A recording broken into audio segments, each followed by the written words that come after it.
Hi, this is Brass Check, and as you may already know, but maybe you don't know, we do a lot of reading. We don't just go on YouTube and find videos. We do a lot of reading that informs our video selection and gives us the background to understand, which issues are the most important and which details are not getting out to the public and which topics really deserve more attention. And when I say we do a lot of reading, I'm talking about hundreds of books flow through our offices every year. And I thought it might be useful, valuable, interesting to share some of what we're reading right now. First, this book, The New Confessions of an Economic Hitman by John Perkins. The original edition of this book sold 1.2 million copies, and we should all be encouraged by that, because he's revealing some really important stuff about how the world we live in actually works. Now, this is an updated version, just came out in 2016. We're in 2017 now, but it's a very new book. And he added a whole bunch of new chapters. The author is John Perkins, and if you don't know who John Perkins is, he is an economic hitman. Now, what is an economic hitman? Well, I think we all know what a hitman is. He's somebody who the mafia hires or the CIA hires to go out and kill somebody. They're professional murderers. An economic hitman is somebody who is a little bit more sophisticated, possibly wears nicer suits, eats at better restaurants, and his job is to undermine the economies of other countries for profit. What are we talking about? Well, you go to a country, and let's say it could benefit from some more better electricity production. So you go in, you give the country a fantastic plan, you offer money on easy terms. Of course, all the money has to be spent with your country or your company. You inflate everything like crazy. You create interest rates that are onerous and unpayable. You go in, you build the infrastructure. The country can't really pay. And then you say, okay, well, if you can't pay, we'll just take your oil, or we'll take your copper, or we'll take these agricultural lands from your country and thus from your people. And this very simple, tried and true method is how the corporate world, backed by the United States government and the UK government and the French government and developed economies all over the world, loot, rape, and pillage the poorer countries of the world. And in this book, The Confessions of an Economic Hitman, John Perkins explained his role in this. It was his job. This is one of the things he did for a living. It's quite a dramatic book when it came out. I think a lot of us knew this was going on, but we didn't really know the details. Well, he just lays it out his entire career. And what's interesting is he tried to write this book over a period of very many years. And every time he got close to starting it, he was offered a bribe not to write it. Bribes in terms of better jobs, in terms of better pay, in terms of better business and financial opportunities. And finally, like for so many of us, when 9/11 came, it really woke him up and said, you know what, which side am I on? Am I on the side of these lunatics that are destroying the world, or am I going to be on the side of humanity, to the best of my ability? And he decided to come down on the side of humanity and wrote Confessions of an Economic Hitman. If you haven't read the book, it's quite an eye-opener. And, of course, I recommend that you get the new Confessions of an Economic Hitman. It contains a lot of new material. Economic Hitman came out in 2004. So the additional chapters, and I believe there are 15 new chapters in the new edition, cover the things that have happened since 2004. And one of the points that he makes, and it's something that a point that Brass Check's been making since we started back in 1997, and yes, this is our 20th year of existence. Our point is that everything that the United States government has done overseas to loot other countries, to deprive other people in other countries of their personal freedoms, they are doing here as well. And they're not only doing it here, they are accelerating their doing of it here. There used to be a time, it really did happen, when your friendly local banker really was your friendly local banker, and he would lend you money to buy a house or start or expand a business or put an addition on your house or even buy a car or If he thought you were a good credit risk, buy a boat or some other toy. But it was hard to get loans, rightfully hard. And because the banker looked at himself as a steward of the local economy. He wanted the local economy to grow, but he didn't want to hurt members of the local economy. He didn't want to lend you a whole bunch of money that you weren't going to be able to pay back. That wasn't going to serve anybody. So we had a pretty good financial system. Then we got Ronald Reagan and George Bush Sr. and Bill Clinton, and then the cleanup crew of Bush Jr. and Obama, and it remains to be seen what President Trump will do. But we had many decades of people who actively worked to dismantle our basically sane and sound financial system, and everything's been turned on its head. So now when you go to the banker and say, hey, we have a child on the way, we want to own our own house, our budget's about $250,000, the banker will tell you, yeah, but you know what, why don't you stretch out a little bit, because real estate's just going up, why don't you can get a $500,000 mortgage for not that much more, why don't you go for it?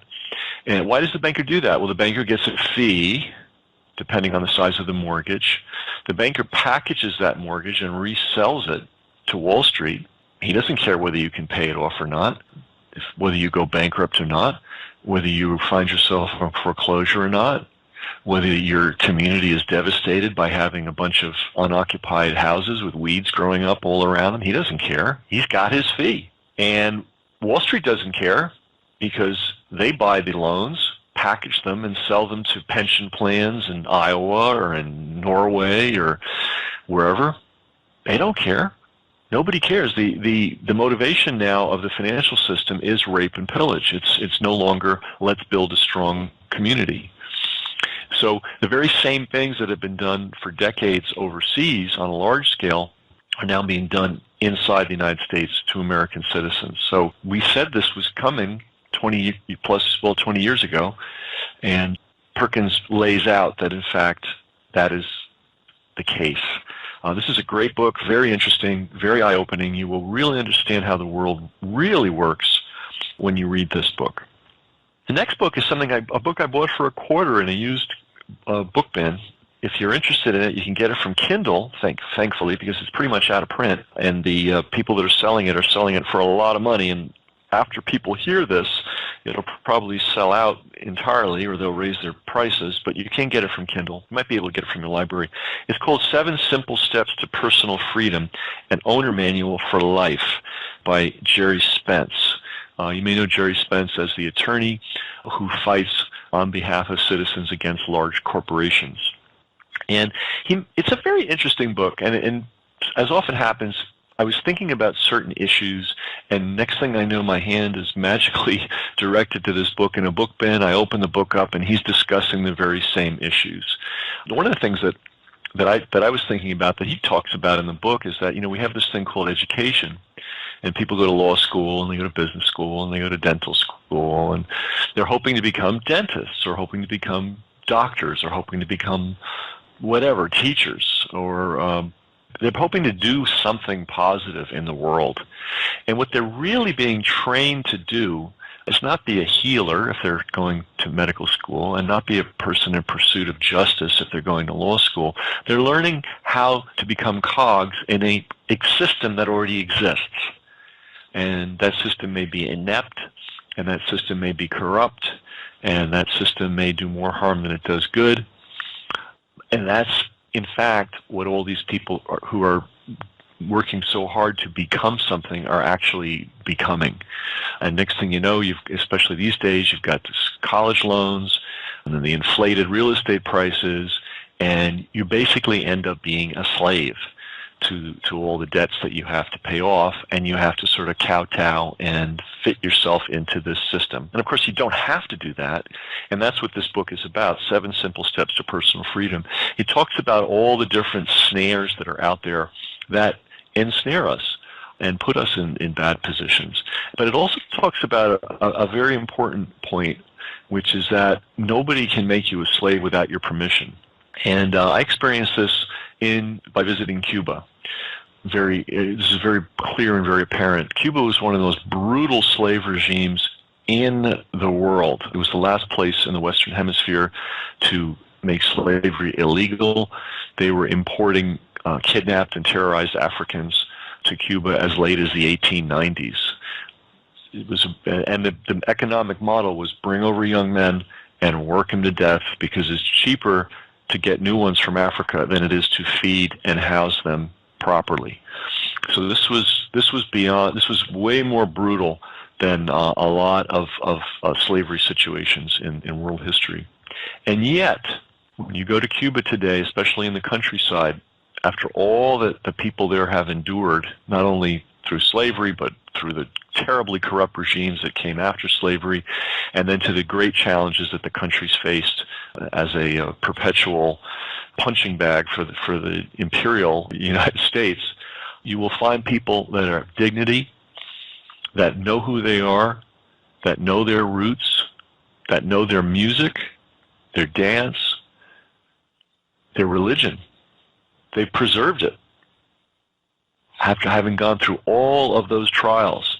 And they may be poor, and they may be struggling, and they may have very little materially, but they're not slaves in their minds to anyone. They weren't slaves even when they were enslaved, and they're not slaves to the regime there either. Now, they adjust, they do what they need to do to survive, but internally, they're free men and women.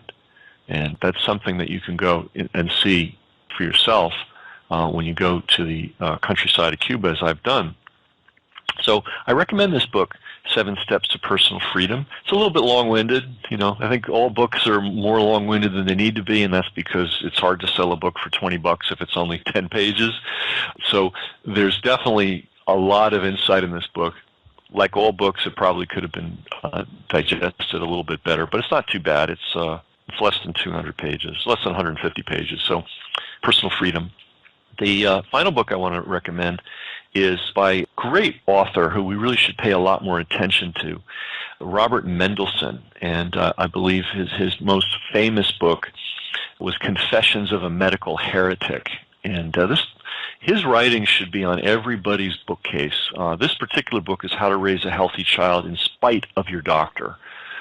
How to Raise a Healthy Child in Spite of Your Doctor. I've got a lot of friends now that have little babies toddling around, and I fear for them. I fear for what this maniacally corrupt medical system could do to them. And this book is a great antidote to all the baloney and the fraud and the dishonesty and the compliance. Again, remember we were saying that doctors don't really, people go to medical school to become healers, but what they actually become are cogs in a system that is really not designed to benefit humanity at the end of the day. And this book, written by a pediatrician, written by an MD, says that the cover says it puts parents back in control of their children's health. And this idea that, you shouldn't search the internet, you shouldn't read, you shouldn't be your own doctor, you shouldn't do your own diagnosis, I think is bullshit. I think you've got to be your own doctor. You have to provide yourself with the first line of defense. And then if it's something that's beyond what you can handle, of course go to a doctor, but be aware that they have systems in place designed to flim-flam you. And we've posted information about that many times on our channels. So the idea to tell people that they should be ignorant, that they shouldn't research, that they shouldn't read, that they shouldn't be aware of medical issues, I mean, how crazy is that? And yet that's the norm.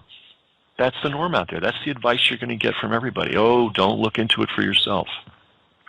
Well, anyway, if you've got kids at home, or you have grandkids or nieces and nephews or friends and neighbors with kids, this is a wonderful gift to give them, How to Raise a Healthy Child in Spite of Your Doctor. It talks about all the common, everyday health challenges that little kids have, 99.9% of which are not serious, that you can handle yourself, or you can wait before you bring the kid to the doctor. It tells you what to do if it is truly serious. It tells you how to keep the doctors from taking advantage of you, which they are, unfortunately, the system's ready to do at the drop of a hat. So this is a great book, How to Raise a Healthy Child in Spite of Your Doctor. So The New Confessions of an Economic Hitman by John Perkins, 7 Simple Steps to Personal Freedom by Jerry Spence, and How to Raise a Healthy Child in Spite of Your Doctor by Robert Mendelsohn. 3 books that I recommend very highly.